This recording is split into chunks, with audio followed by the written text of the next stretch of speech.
અડધી રાત વીતી ગઈ હતી અને આખું શહેર શાંત નિંદરમાં હતું.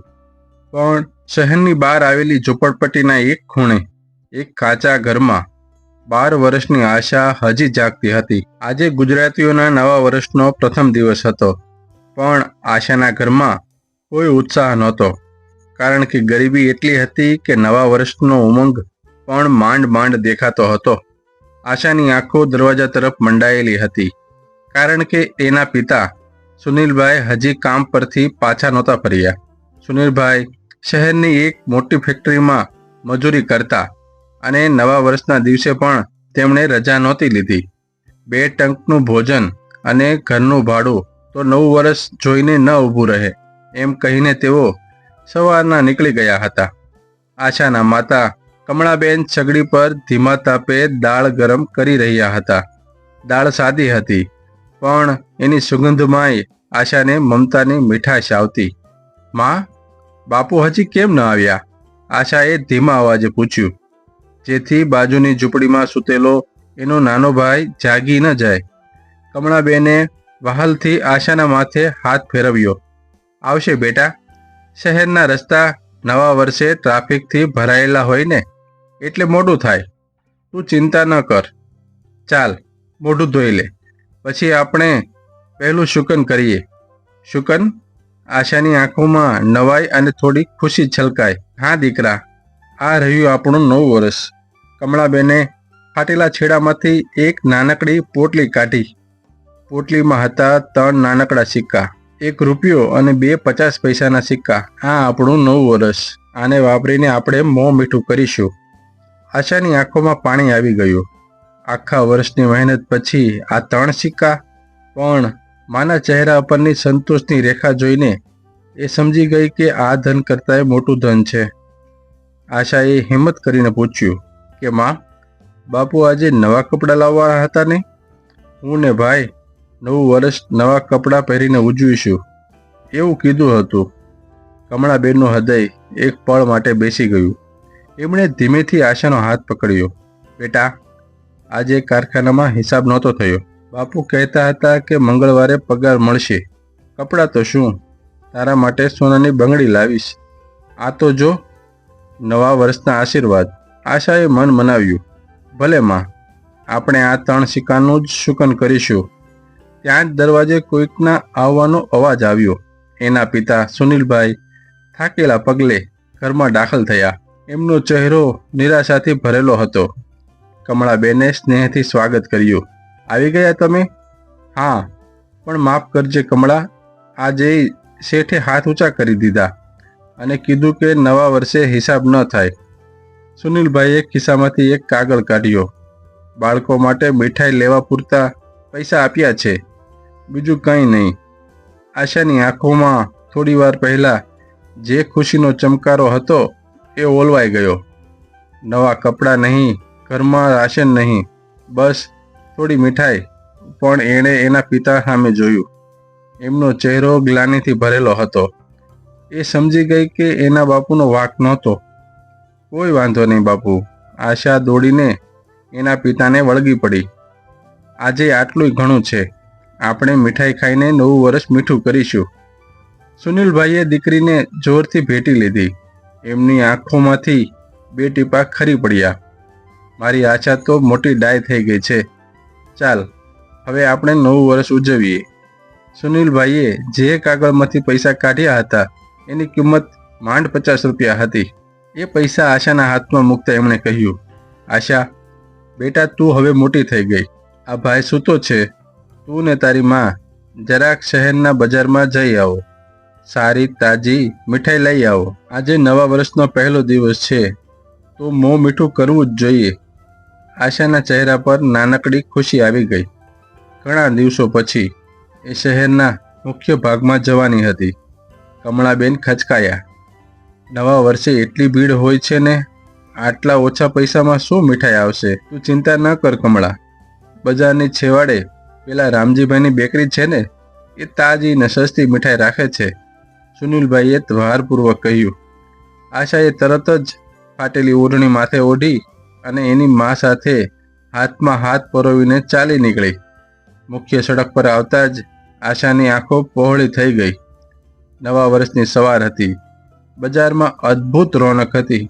લોકો નવા કપડાં પહેરીને હસતા બોલતા એકબીજાને સાલ મુબારક કહી રહ્યા હતા. મોંઘી ગાડીઓ, ચકચકિત શોરૂમ્સ અને મીઠાઈની લલચાવનારી સુગંધ.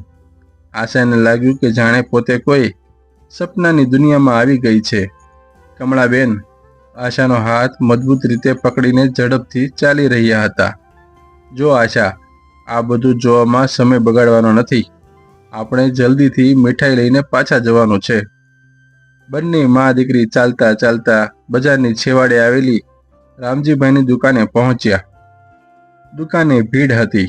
માંડ માંડ જગ્યા કરીને કમળાબેને 50 રૂપિયા રામજીભાઈને આપ્યા. રામજીભાઈ, આ 50 રૂપિયાની સૌથી ઓછી કિંમતવાળી પણ તાજી મીઠાઈ આપજો. આજે બાળકો માટે નવું વર્ષ છે. રામજીભાઈએ થોડુંક હસીને એક નાનકડા કાગળના પડીકામાં માત્ર 2 મોહનથાળના ટુકડા આપ્યા. લો કમળાબેન, આનેથી વધારે તો આટલામાં નહીં આવે. મીઠાઈના ભાવ નવા વર્ષે વધી ગયા છે. આશાના ચહેરા પરથી ફરી નિરાશાની એક નાનકડી લહેર પસાર થઈ ગઈ. 2 ટુકડા? આટલી મહેનત પછી માત્ર 2 ટુકડા? નિરાશ મને મા દીકરી પાછા વળ્યા. કમળાબેને દીકરીને આશ્વાસન આપતા કહ્યું, ચિંતા ન કર આશા, આપણે ભાઈને અડધો આપીશું. તું અડધો ખાઈશ અને બાકીનો હું ને તારા બાપુ વેચી લઈશું. મોં મીઠું તો થઈ જશે ને? આશા કંઈ બોલી નહીં. બસ ધીમેથી માથું ધોણાવ્યું. એટલામાં જ્યારે તેઓ એક મોટી ચકચકિત જ્વેલરી શોરૂમ પાસેથી પસાર થઈ રહ્યા હતા ત્યારે એક અણધારી ઘટના બની. શોરૂમની બહાર એક લક્ઝરી કાર ઊભી હતી. એ કારમાંથી એક ખૂબ જ સુંદર પણ ઉતાવળમાં રહેલી એક મોટી ઉંમરની મહિલા નીચે ઉતર્યા. એમના હાથમાં જ્વેલરીનો એક થેલો હતો. ઉતાવળમાં એ મહિલાએ ધ્યાન ન આપ્યું અને એમના પગમાં પહેરેલું એક મોંઘું કિંમતી ડાયમંડ બ્રેસલેટ છટકીને ધૂળવાળી જમીન પર પડી ગયું. પડતા જ એ બ્રેસલેટ ગબડીને રસ્તાની બાજુમાં કચરાના ઢગલા પાસે પહોંચી ગયું. મહિલાને જરાય ખબર ન પડી. તેઓ શોરૂમમાં જતા રહ્યા. આશાની નજર એ ચમકતી વસ્તુ પર પડી. એને તરત જ નીચે નમીને કચરા પાસે પહોંચીને એ બ્રેસલેટ હાથમાં લઈ લીધું. એ બ્રેસલેટ એટલું સુંદર હતું કે આશાની આંખો અંજાઈ ગઈ. એણે તરત જ એ બ્રેસલેટ એની મા કમળાબેનના હાથમાં મૂક્યું. મા, જો આ શું છે? કેટલું ચમકે છે? કમળાબેને બ્રેસલેટ જોયું. સોના જેવું પીળું, વચ્ચે મોટા હીરા જડેલું. એમને તરત જ ખ્યાલ આવી ગયો કે આ વસ્તુ લાખો રૂપિયાની કિંમતની છે. કમળાબેને મક્કમતાથી કહ્યું, આશા, આ ખૂબ મોંઘી વસ્તુ છે. કમળાબેને આશાના હાથમાંથી એક કિંમતી બ્રેસલેટ લીધું. સોના જેવી પીળી ધાતુ અને વચ્ચે ચમકતા મોટા પથ્થરો. જો આ બ્રેસલેટ વેચી દેવામાં આવે તો માત્ર આશાનું નવું વર્ષ જ નહીં પણ આખું વર્ષ સુધરી જાય. ગરીબીમાં જીવતી માતાના મનમાં એક પળ માટે લાલચનો વિચાર આવી ગયો. આશાએ કમળાબેનનો ચહેરો જોયો. શું થયું માં? શું આ બહુ કિંમતી છે? કમળાબેને એક ઊંડો શ્વાસ લીધો અને પોતાની જાતને સમજાવી. હા બેટા, આ વસ્તુ એટલી કિંમતી છે કે જો તારા બાપુ આખો વર્ષ મહેનત કરે તોય ન ખરીદી શકે. પણ બેટા, એ આપણી નથી અને જે વસ્તુ આપણી ન હોય એ રાખવી પાપ કહેવાય. નવા વર્ષના દિવસે આપણે પાપ ન કરીએ, બરોબર? આશાએ તરત જ માથું ધોણાવ્યું. હા માં, આપણે પાછું આપી દઈએ. પણ કોને? કમળાબેને ફરીથી પેલા જ્વેલરી શોરૂમ તરફ જોયું. જે મહિલાનું એ બ્રેસલેટ હતું એ હજી શોરૂમની અંદર હતી. કમળાબેને નક્કી કર્યું, ચાલ બેટા, આપણે રાહ જોઈએ. એ બહાર નીકળશે ત્યારે આપણે એને પાછો આપી દઈશું. મા દીકરી શોરૂમની સામેની બાજુએ એક જૂના વડના ઝાડના ઓટલા પર બેઠા. એક હાથમાં પેલું કાગળનું પડીકું હતું જેમાં માત્ર 2 મોહનથાળના ટુકડા હતા અને બીજા હાથમાં હતું લાખો રૂપિયાનું ઘરેણું. થોડી વાર થઈ, 10 મિનિટ અને 15 મિનિટ. આશાને હવે ભૂખ લાગી હતી. એણે નારાજગીથી કહ્યું, માં કેટલું મોડું? બાપુ રાહ જોતા હશે. મને ભૂખ લાગી છે. કમળાબેને મીઠાઈના પડીકા તરફ જોયું. લે, આ મોહનથાળનો અડધો ટુકડો ખાઈ લે. હું ને તારા બાપુ અડધો ખાઈશું એમ નક્કી કરેલું ને. પણ માં, તમે કેમ નથી ખાતા? ના બેટા, મને અત્યારે ભૂખ નથી. આ વસ્તુ પાછી આપ્યા પછી જ મને શાંતિ થશે. ખબર નહીં પહેલી બહેન કેટલી દુઃખી થશે. આશાએ મન પર કાબુ રાખીને માત્ર અડધો ટુકડો મોહનથાળનો ખાધો. એણે બાકીનો અડધો ટુકડો પડીકામાં મૂકી દીધો, જે ભાઈ માટે હતો. ત્યાં જ પેલી મહિલા શોરૂમમાંથી બહાર નીકળી. એમનો ચહેરો હવે ગંભીર હતો. એ બહાર આવીને ચારે બાજુ કંઈક શોધવા લાગ્યા. એમને ખ્યાલ આવી ગયો હતો કે એમનું ઘરેણું ખોવાયું છે. કમળાબેન તરત જ ઊભા થયા. એમણે આશાનો હાથ પકડ્યો અને પેલી મહિલા પાસે ગયા. કમળાબેને નમ્રતાથી અવાજ આપ્યો, બહેન. પેલી મહિલાએ ગુસ્સામાં અને થોડી ચિંતામાં એમની સામે જોયું. એમણે મોઢું બગાડીને કહ્યું, શું છે? પૈસા માંગવા હોય તો આગળ જા. આજે નવા વર્ષે દાન આપવાનો સમય નથી. કમળાબેનનું હૃદય એક પળ માટે તૂટી ગયું, પણ એમણે પોતાનો અવાજ શાંત રાખ્યો. ના બહેન, હું પૈસા નથી માગતી. આ જુઓ, કહીને કમળાબેને પોતાના હાથમાં પકડેલું બ્રેસલેટ એ મહિલાના હાથમાં મૂક્યું. પેલી મહિલાની આંખો પોળી થઈ ગઈ. એમનો ગુસ્સો એક પળમાં જ ઓગળી ગયો. એમને વિશ્વાસ નહોતો આવતો કે આ ગરીબ મહિલા, જેને આજે ભૂખના ફાફા હશે, એણે આટલું કિંમતી ઘરેણું પાછું આપ્યું. પેલી ધનવાન મહિલા, જેનું નામ રોમાબેન, એમના હાથમાં જ્યારે એમનું કિંમતી બ્રેસલેટ આવ્યું ત્યારે એમના જીવમાં જીવ આવ્યો. એ બ્રેસલેટ એમની માતાની છેલ્લી નિશાની હતી. રોમાબેને બ્રેસલેટ હાથમાં લીધું અને કાળજીપૂર્વક જોયું. પછી એમની નજર કમળાબેન અને આશા પર પડી.